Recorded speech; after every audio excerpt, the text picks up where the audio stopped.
01. I stood outside Sarah's apartment, the little paper bag from the pharmacy crinkling in my fist.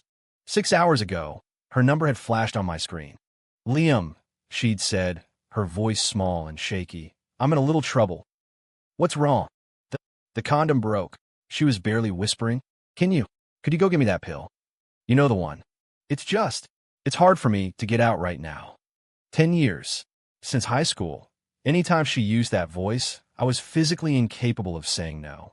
I drove to 3 different CVS pharmacies before I found one that had Plan B in stock. The whole way, I replayed the highlight reel of her ex-boyfriends, the finance bro, the guy who'd just gotten back from a year in Europe, the startup founder. Every time one of them ended, I was the one who got the 2 a.m. phone call. And yet, I had never once been the actual boyfriend. The door opened. A guy with bleached blonde hair leaned against the frame, a loose-fitting robe barely covering him. This was a new flavor for her. Well, you must be the famous Liam, he said, looking me up and down. A contemptuous smirk played on his lips. She wasn't kidding. You're a good little puppy. She tells you to buy something, you buy it. She tells you to wait, you wait. Sarah peeked out from behind him, her face flushed, a rosy glow still on her cheeks. Liam, you made it. Babe, you've got him trained, the blonde guy said, snatching the bag from my hand and wrapping his arm around her waist. You were right. This guy's just a lovesick sucker. Tonight, he leaned in and whispered in her ear, we can get a little wilder. I just stood there, a cold dread washing over me. So that's what I was in her eyes. A puppet on a string, to be moved and manipulated whenever she pleased.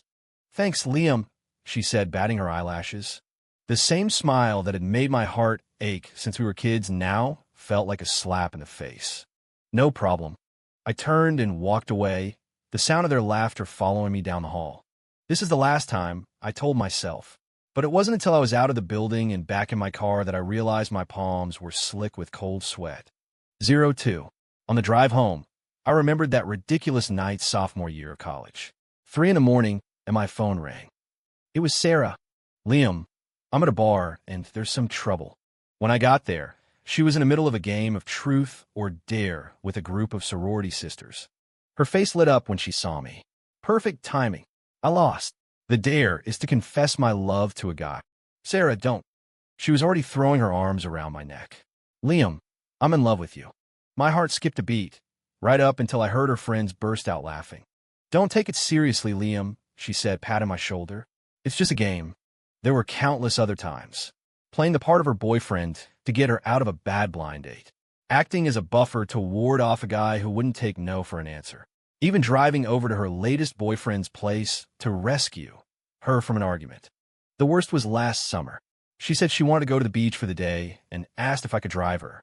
It wasn't until we got there that she told me she was meeting a guy from a dating app. Just wait in the car, okay, she said, applying a fresh coat of lipstick. That way, if he's a creep, I have an easy out. I waited in that hot car for 6 hours. When she came back, she was beaming. So he's pretty cute, right? 03. It was like a reflex. An instinct I couldn't control. I could never say no to Sarah. Liam, my boyfriend, and I got in a fight. Liam, can you drop this off for me? Liam, I don't want to see this movie alone. Every time I was on the verge of pulling away for good, she'd give me just enough to keep me hooked. A hug.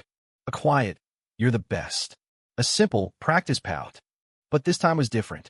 Watching her with that blonde guy at the door, the casual cruelty of it all, I finally understood what it meant to be a doormat. Just then my phone buzzed. Sarah, hey, can you grab a few bottles of water and leave them at the door? My boyfriend said he's thirsty. My hands tightened on the steering wheel. Can't. Huh, why not? You haven't gone far, have you?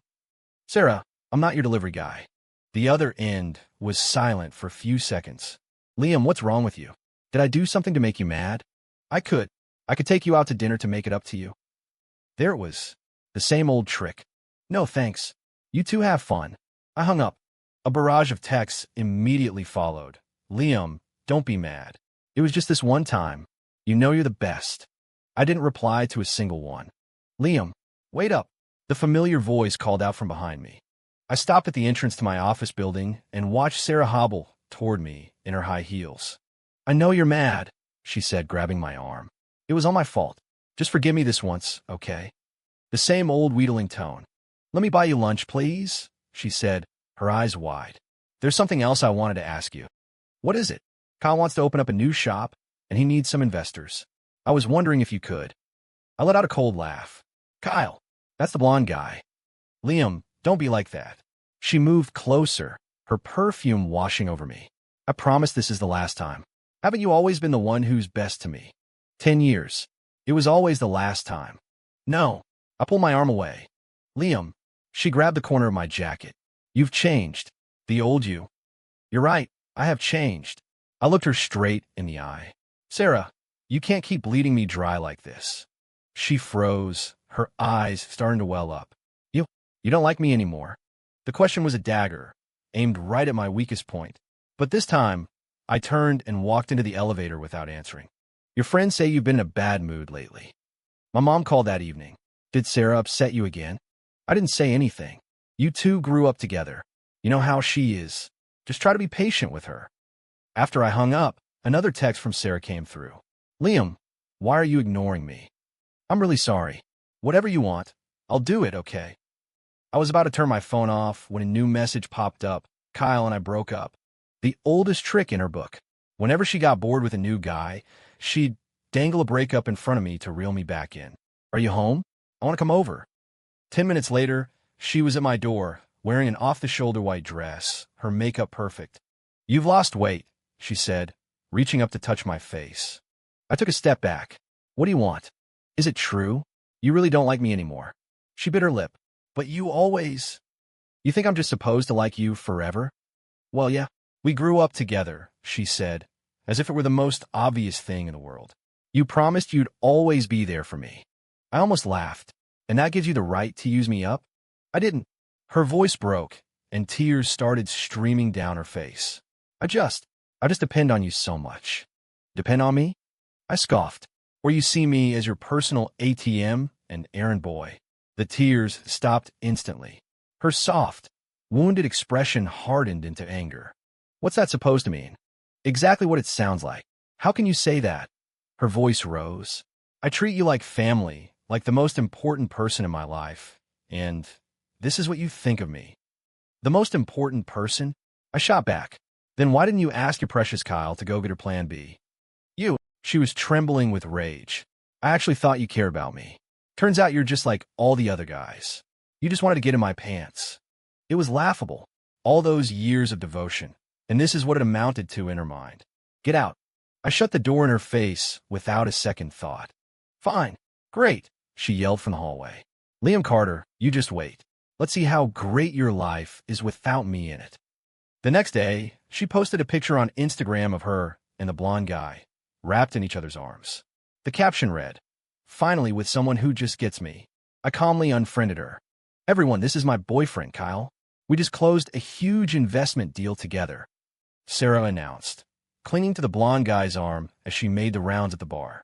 I was only there because a buddy had dragged me out. I watched from a distance as she paraded Kyle around, buying drinks for everyone. She deliberately chose a table in my line of sight, making a show of kissing him every few minutes. "Did you hear?" my friend whispered. Sarah took her parents' retirement money, said she was giving it to her boyfriend to invest. I frowned. "How much?" "Something like $50,000 or $60,000.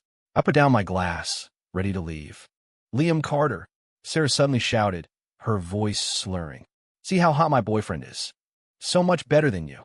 She was drunk, leaning heavily on Kyle, but her eyes were locked on me. Kyle shot me a smug, dismissive look. "Babe, forget about him. A broke loser like that is only good for one thing, running errands for us." "Exactly." Sarah's laughter was shrill and forced. "He's just a pathetic doormat who does whatever he's told." I turned and walked out.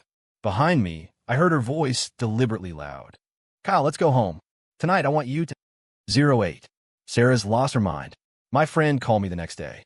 It wasn't just her parents' savings. She took out a mortgage on their house. I gripped the phone. "How much?" It was in a great school district, worth at least $250,000. Her mom almost had a heart attack when she found out. I closed my eyes. That house was her parents' entire life's work. My phone buzzed with a text from Sarah. "Liam, you must be loving this, right? Seeing me like this must make you so happy." I didn't answer. Stop acting so high and mighty. You're only doing this because you can't have me. Kyle said once the investment pays off, he's going to buy me an even better house. Not like you useless coward. The next day, her Instagram was a fire hose of materialism. Pictures of designer bags, screenshots of reservations at Michelin-star restaurants. The last post was a photo of her and Kyle on a boat, with a caption clearly aimed at me. Some people just can't handle the pressure. They see their ex thriving and they just hide. All our mutual friends knew she was talking about me. I blocked her number and all her social media accounts. A week later, she ambushed me outside my office. Liam Carter, how dare you block me? Do you think you're so great now? Her makeup was caked on and she was dripping in designer labels, but none of it could hide the exhaustion and desperation in her eyes. 09. Looks like Kyle's treating you well, I said, glancing at the ridiculously expensive bag on her arm. What's it to you? She shot back, jutted her chin out defiantly. My life is amazing now. I don't need any pity from a loser like you. Then why are you here? She bit her lip. I just wanted to let you know that Kyle and I are going to the Maldives next week. We booked a suite at a 7-star resort. Okay, my indifference seemed to set her off. You can't fool me. You're just jealous. She suddenly shrieked. A guy like you will never be half the man Kyle is. A security guard started walking over. I turned to go inside, but she grabbed my shirt. Liam, don't you walk away from me. How dare you treat me like this? Just then, my phone rang. The caller ID said Sarah's mom. 10. Mrs. Miller, is everything okay? I answered. Liam, it's Sarah. Her voice was choked with sobs. She mortgaged the house, and now the bank is calling. I looked over at Sarah. All the color drained from her face. That Kyle kid keeps saying there are risks in investing, that we just have to wait a little longer, her mom cried. But we don't even have money for groceries. Mrs. Miller, I'm not calling to ask you for money, she said quickly. I wanted to know if you've seen Sarah recently. She hasn't been home in days. Sarah snatched the phone from my hand. Mom, stop bothering him. Kyle said the money is coming soon. Sarah, honey, listen to me. That man is a con artist. What do you know? She screamed into the phone. You're all just jealous of me. She threw the phone on the sidewalk, shattering the screen. I silently picked it up and started to walk away. Her voice followed me, laced with desperation. Liam, stop. Are you happy now? Do you think I deserve this? I didn't look back. 11. Kyle vanished, along with all of Sarah's money. Liam, Sarah's mom found me in my office. Can you please help Sarah? Mrs. Miller, I don't know what I can do. I know what happened between you two, she said, her face etched with exhaustion. We didn't raise her right. We let her become so selfish. It's not your fault. She's locked herself in her room. She won't eat. She won't talk to anyone. I just don't know what to do anymore. She started to cry. I was silent for a moment. What do you need me to do? Could you just go see her? Please. I'm begging you. I shook my head. Mrs. Miller, she's not going to want to see me. Are you still angry with her? No. I gave a bitter smile. It's just that some mistakes. Once you make them, you can't go back. That night, Sarah started calling my phone again, over and over. I watched her name light up the screen and let it go to voicemail every time. Sarah stared at a photo of Kyle on her phone. Her room was a disaster zone, littered with empty wine bottles. I'm going to find him, she mumbled, staggering to her feet. She dialed my number. This time, I picked up. Liam. Her voice was a hoarse whisper. Can you help me find Kyle? He said he had to go on a business trip, but I can't get a hold of him. You still don't get it, do you? What's that supposed to mean? She shrieked. You think I got scammed? You're laughing at me, aren't you? Sarah, I don't want to be involved in your life anymore. You wouldn't dare, she screamed, her voice cracking. You're supposed to love me. How could you do this to me? You're right, I did love you, I said, my voice calm and steady. But that's all in the past tense. The line went silent. After a long moment, she spoke in a low, conspiratorial whisper. I know you're lying. You're just trying to make me beg you. I hung up the phone. Late that night, I got a text from an unknown number. It was from Sarah's mom. Below the message was a photo. Sarah, lying in a hospital bed, a thick white bandage wrapped around her wrist. I rushed to the hospital and found her mom crying in the hallway. Liam, I'm so sorry. I shouldn't have texted you. But I didn't know who else to call. I pushed open the door to Sarah's room. She was staring out the window, her expression blank. She turned her head when she heard me come in, her eyes completely empty. What are you doing here? Her voice was soft, fragile. Come to see the freak show? I didn't say anything. Kyle will be back, she said, more to herself than to me. He promised he would buy me a big house. He promised he'd take me traveling around the world. Sarah, don't talk to me, she suddenly yelled, her body tensing. You're just jealous. All of you are jealous of me. A nurse rushed in and gave her a sedative. Liam, her mother said, grabbing my arm as I was leaving. Could you please? Mrs. Miller, I interrupted gently. Some people have to hit rock bottom before they can start to wake up. Where are you? You need to get here now. A few days later, Sarah called again, her voice frantic. I saw him. I saw Kyle. Sarah, he's at a club with another woman. Her voice was shaking with rage. Come help me. I'm going to make that bitch's life a living hell. This has nothing to do with me, I said, my voice flat with exhaustion. You better get here, she screamed. If you don't come, I'll kill myself right here, and you can live with it. She hung up and sent me her location. I deleted the message and turned off my phone. The next day, a friend sent me a video. It was Sarah at the nightclub, making a scene. She stormed the stage and grabbed some poor woman by the hair. Security had to drag her out as she screamed at the top of her lungs. Kyle, get out here. You said you loved me. You promised me a house. In the video, her makeup was smeared, her hair a mess. She looked like a madwoman. That night, she showed up outside my apartment building. She reeked of alcohol and could barely stand up straight. Liam Carter, she screamed up at my window. Get your ass down here. A neighbor poked their head out. What's all the racket? It's the middle of the night. Racket? Sarah laughed, a wild, unhinged sound. You want to see racket? I'll show you racket. The whole damn world has gone crazy. If you don't leave, I'm calling the police, I said, opening my window. Go ahead. Call them, she yelled, her voice raw. Let them come and arrest me. It doesn't matter. I have nothing left anyway. The building's security guard tried to reason with her, but she shoved him away. Liam, she collapsed onto the pavement and began to sob, a deep, ugly sound. Why did you abandon me? You promised you'd always be there for me. You promised.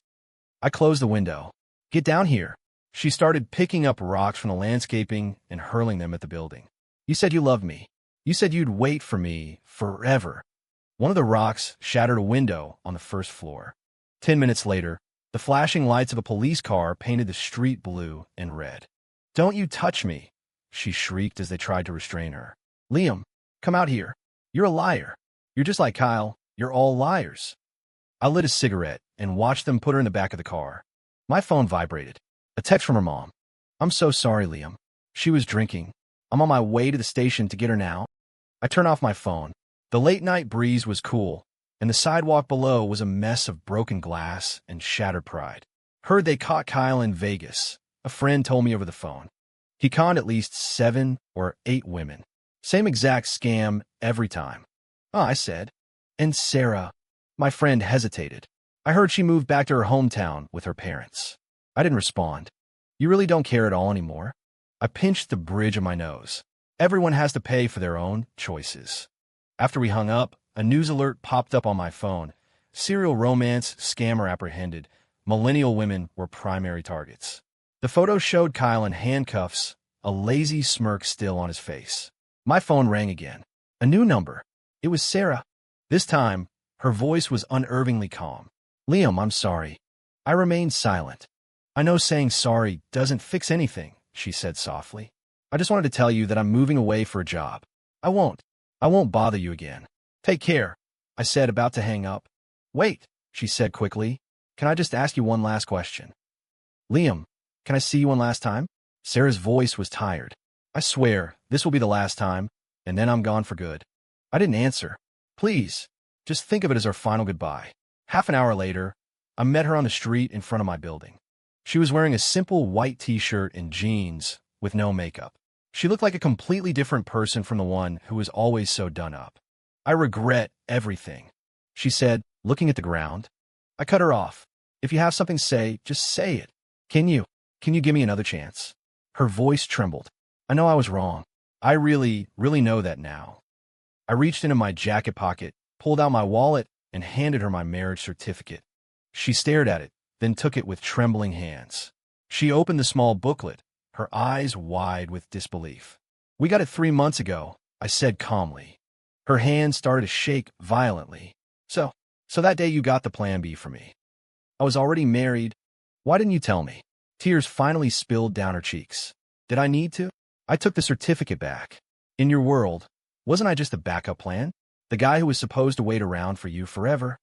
I... Take care, Sarah." I turned to leave, and this time I didn't look back. "Was it because of that?"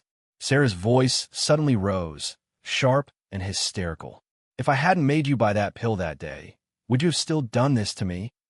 I stopped walking. The absurdity of it almost made me laugh. "You still don't get it." I turned to face her. "It wasn't about the pill.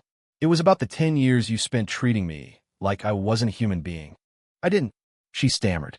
"After I left your apartment that day, I finally saw myself clearly," I said, my voice even. "I was a joke, less than an errand boy. And then I met her," I continued. "And for the first time in my life, someone asked me why I was selling my heart for so cheap."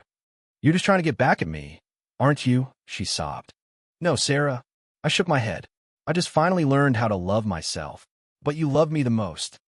"Yes, I did," I said softly. "But I should thank you. You're the one who forced me to see just how pathetic I'd become." "What's she like?" Sarah asked, her hands twisting the hem of her shirt.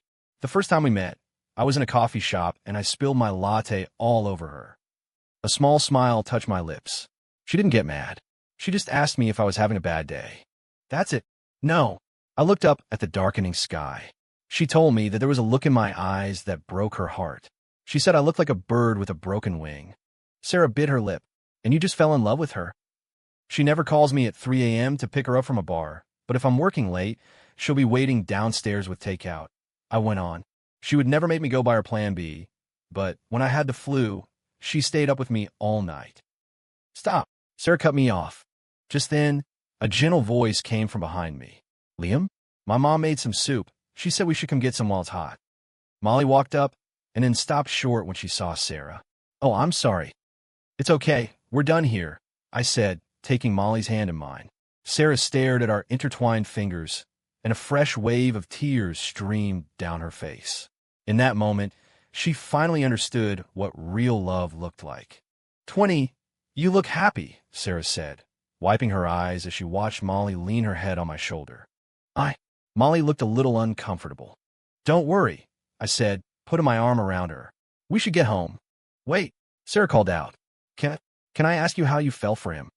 Molly looked at me, then back at Sarah, and said softly, "Because he deserves to be loved back." "Deserves to be loved back."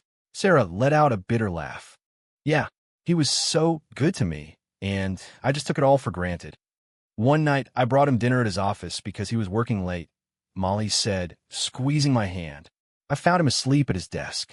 The computer was still on, open to a resignation letter he never sent. He was going to quit his job to spend more time with you, because you told him he wasn't paying enough attention to you." Sarah flinched as if she'd been struck. "From that day on, I just wanted to love him properly," Molly said, looking up at me.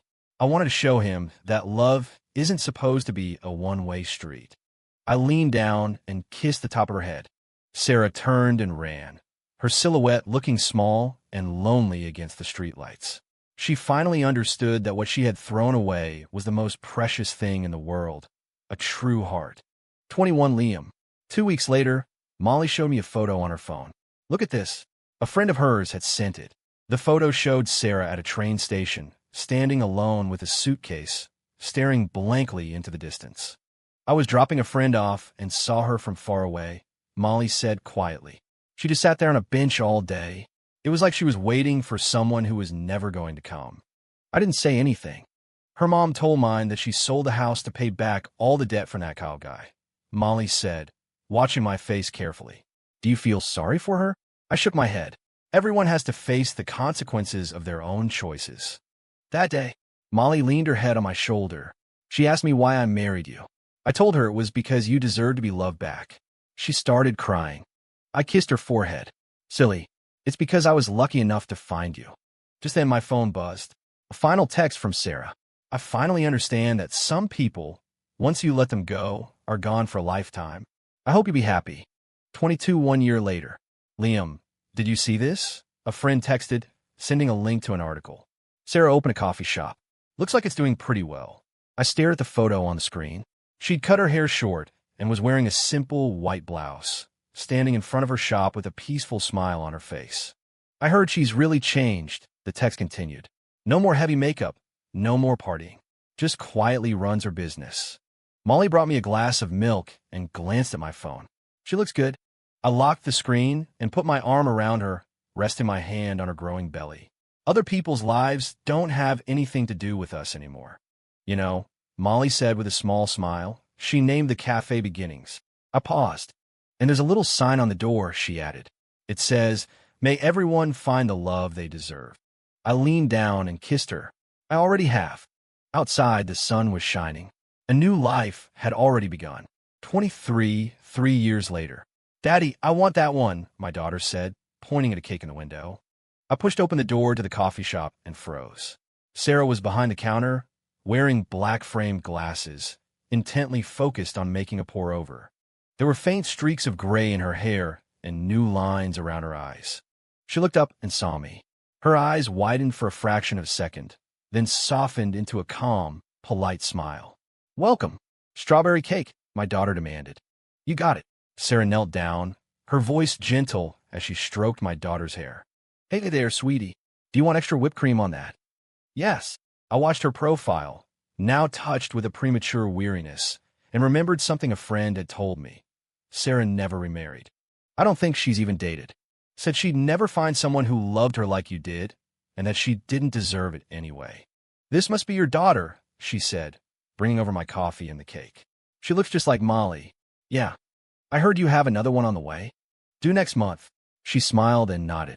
"That's wonderful." As she turned away, I saw a flicker of profound sadness in her eyes. When we were leaving, she spoke softly. "Liam, thank you for being so cruel to me back then. I didn't understand love. And now, I don't think anyone will ever love me the way you did again." 24. 5 years later, Sarah sold the coffee shop. A friend texted me. "Why?" "I heard she got sick. Needed the money for treatment. She's been on her own all these years. Didn't have much saved up." I gripped my phone, saying nothing. "She asked me to tell you, but not to tell Molly," my friend continued. "She said she deserves it, that she hurt the best person she ever knew, and now she has to face the consequences alone." Molly came over, noticing the look on my face. "What's wrong?" "Nothing," I said, forcing a smile. But that night, Molly brought it up herself. "I know about Sarah. She was never able to get over you." I stared at her. "For years, she would go to the park near our house every single morning," Molly said, resting her head on my shoulder. "She would just sit on a bench and watch you walk the kids to school. She told me that seeing how happy our family was made her realize just how stupid she'd been. But now," Molly's eyes welled up, "now she won't even have the chance to regret it anymore." 25. 10 years later. A woman is buried under that cherry blossom tree over there, an old man at the park told me. She used to come here every single day, just sit and watch the parents picking up their kids from the school across the street. I stood under the tree, looking at the photo on the small, simple headstone. It was a photo of her from years ago, young and smiling, full of defiant confidence. "I heard that after she got sick, she donated all her money to an orphanage," the old man continued. "The last thing she said was, 'I hope everyone is treated with kindness.' As for me, I already missed my chance." I crouched down and placed a cup of coffee at the base of the stone. Her old cafe had changed hands years ago, but I remembered how she made an Americano, always with an extra packet of sugar. "After you've tasted enough bitterness," she'd once said, "you want everyone else to taste something sweet." "Dad, Mom's waiting for us for dinner," my daughter said, tugging on my sleeve. "Okay." I took one last look at the photo. "Let's go." The cherry blossoms fell like soft snow, blanketing the coffee cup. Some people are destined to spend a lifetime of loneliness paying for the love they squandered when they were young. 26. Mr. Carter, this is a letter that Miss Sarah Miller left for you before her passing. Her lawyer handed me a worn, yellowed envelope. The letter was dated 3 years prior. "Liam, if you're reading this, it means I'm gone. Thank you for being so decisive all those years ago. You were the one who taught me what real love was. For years, I've watched you from distance, watching you hold Molly's hand, watching you give her daughter a piggyback ride, watching your family laugh together. I finally understand. Love isn't about possession or consumption. It's about cherishing someone. I am so sorry. I spent 10 years of my youth throwing away your heart, and I've spent the rest of my lonely life paying for my own ignorance. Don't be sad for me. This is what I deserve. Please thank Molly for me. Thank you for giving you the love you always deserved. Sarah. I held the brittle paper, thinking of that wild, vibrant girl who now slept forever under a cherry blossom tree. Some people, once you miss them, are gone for an entire lifetime. And some love, once squandered, can only be redeemed by an eternity of solitude. Epilogue. Sarah's perspective. 01. I always thought Liam would wait for me, no matter what. In high school, when I made him do my homework, he'd stay up all night to finish it. In college, when I was dating other guys, he was still the first person there when my heart got broken. After we graduated, no matter how wild I was, he was the one who would come get me at 3 a.m. and make sure I got home safe. I was so sure of it. This man was my eternal backup plan, my safety net. He'd promised he would always be there for me. So I pushed it, harder and harder. Liam, I'm at a bar, come get me. Liam, I got dumped, come drink with me. Liam, it's my boyfriend's birthday. Help me pick out a gift for him. He always came. Sometimes he looked exhausted, but he never, ever said no. I used to brag to my friends. See, that's Liam for you. He'll do anything I say. My best friend once said, aren't you being a little cruel? I just laughed. What's there to be afraid of? He loves me. Where's he going to go? Then came the day I asked him to buy me the morning after pill. 02, I was with Kyle that day, and I called Liam on purpose. If I'm being honest, I just wanted to see what he would do. 10 years. I knew how soft his heart was. I knew he would come, and he would have that sad, pained look on his face that always made me feel powerful. And he did. He showed up. I leaned against Kyle, deliberately saying things to make Liam uncomfortable. I was waiting for him to get angry, to confront me, to at least look at me with that wounded puppy expression like he always did. But he just put the bag down and walked away. A flicker of panic went through me.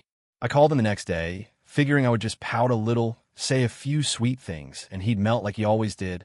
But this time his voice was ice. Sarah, I'm not your delivery guy. I was stunned. He had never, ever spoken to me like that before. It's fine, I told myself. He's just throwing a tantrum. Give him a few days. He loves me more than anything. Once I dangle a little bit of hope in front of him, he'll come running back. I was so confident. So stupidly, blindly confident. 03, I made sure my friends told him I was at the bar with Kyle. I wanted him to see us together. I wanted him to be jealous, to feel that gut-wrenching pain. I wanted to remind him what a terrible thing it would be to lose me. See my new boyfriend? Isn't he hot? I said loudly, while secretly watching him out of the corner of my eye. He just put his drink down. He didn't even give me a second glance. I got drunk. I screamed at him. Liam Carter, don't you walk away from me. What is wrong with you? He left without looking back. That night, for the first time, I felt a genuine tremor of fear. I called him, texted him, over and over. Don't you love me anymore? You promised you would always be there for me. Get back here right now. But this time he was really gone. Even after Kyle took my money and ran, a part of me was still clinging to that insane delusion. It's okay. I still have Liam. He'll feel sorry for me. He'll help me. It never once occurred to me that one day he would show me his marriage certificate. That piece of paper was like a knife, twisting deep in my gut. I finally understood. The forever I had taken for granted had ended a long, long time ago for him. 0 for the moment I saw him with Molly. I finally understood what love was. She wouldn't call him in the middle of the night to run a degrading errand. She would stay up all night with him when he was sick. She wouldn't flaunt a new boyfriend in his face. She would quietly wait for him outside his office when he worked late. She wouldn't drain him of every last drop of goodwill. She would cherish him like he was precious. That day outside his apartment, I screamed at her, "What makes you think you deserve him?"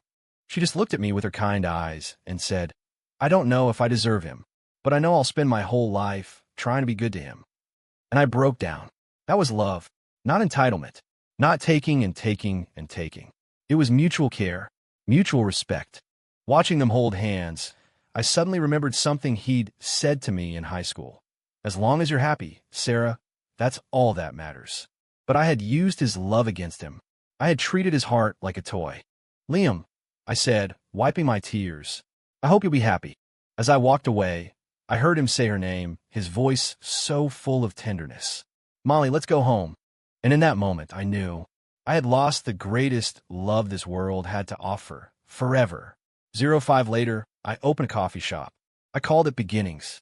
Every morning, I'd go to the park near his house and watch from a distance as he walked his kids to school. I'd watch him gently fix Molly's scarf, watch him lift his daughter onto his shoulders. The boy who used to be my errand boy, my emotional punching bag, was now someone else's wonderful husband and father. Sometimes I let myself wonder, if I hadn't been so arrogant, if I had known how to cherish him, would the person standing beside him now be me? Miss Miller, the old man at the park would say, here to watch that lovely family again? I would smile and nod. Yes, they're very happy. And what about you? I just shake my head. Me? I miss my chance with the best person in the world. I'm meant to be alone. It wasn't until I got sick that I truly understood. Fate, God, the universe, whatever you want to call it, agreed that I had a price to pay. I sold the shop and donated the money. As I lay in my hospital bed, writing my last letter, it was raining outside. Just like it was raining the night, I made him go out and buy that pill. How could I have known, back then, that I wasn't just sending him on errand? I was sending away my own happiness, forever. 06, watching them again, the nurse asked me. From my wheelchair, I could just see the school pickup spot across the street. Liam was holding his daughter's hand. Molly was on his other arm. They were talking and laughing. You know, I told the nurse, he used to hate the cold. Every time I'd call him late at night to come get me, he'd be bundled up in a huge coat. But look at him now, I whispered. He gave his jacket to Molly. He's just wearing a sweater. The nurse sighed. Miss Miller, don't feel sorry for me. I deserve this, I said, forcing a smile. I pushed away the best man in the entire world. It's only fair that I have to get to the finish line all by myself. The nights in the hospital are so long. I would lie awake and think about the past, about all the little things he did for me that I never even noticed. I put it all in the letter. Liam, this is the last time I'll ever say your name. Thank you for teaching me what love is, even if I learned it far too late. I remember in high school, you said you'd spend your whole life being good to me. Now, I'll spend what's left of my life paying for how I hurt you. Forget about me. You deserve a better life. Under the cherry blossom tree, I chose a spot where I could see the school. That way, I can keep watching his beautiful, happy family. Forever.